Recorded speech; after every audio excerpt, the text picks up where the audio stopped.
Can a woman be a pastor? In considering this, one really needs to ask himself the question, can you handle hearing the truth without being offended?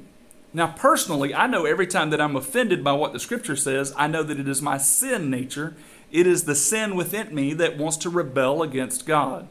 I'd encourage anybody that disagrees with Scripture to understand this. But before arguing just with a few New Testament passages with Paul, let's consider the whole entire scope of the Scriptures. When you go all the way back to the garden, Adam and Eve both were cursed in the garden.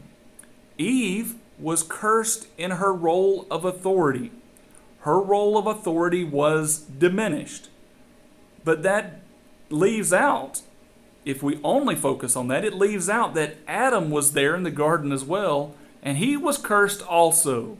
His work was cursed. He was going to work by the sweat of his brow. He was going to have problems and toil and harsh labor for the rest of his existence. So we can get hung up on, does a woman have a regulated position of authority? But let's not forget that men are cursed 2 times of hard labor.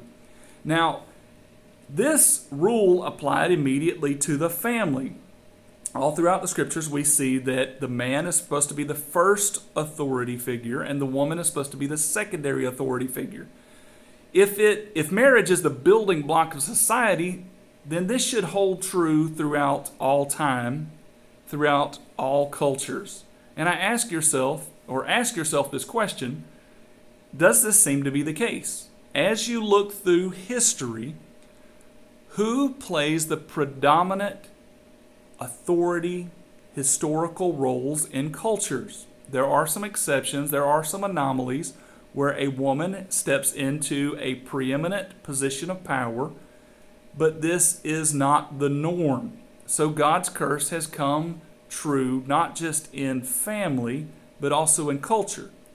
So then it makes sense and aligns perfectly for Paul to say in the New Testament that a woman should not have a leading role of authority in the church. Now, we might not like hearing this, but the Bible is very consistent on this point.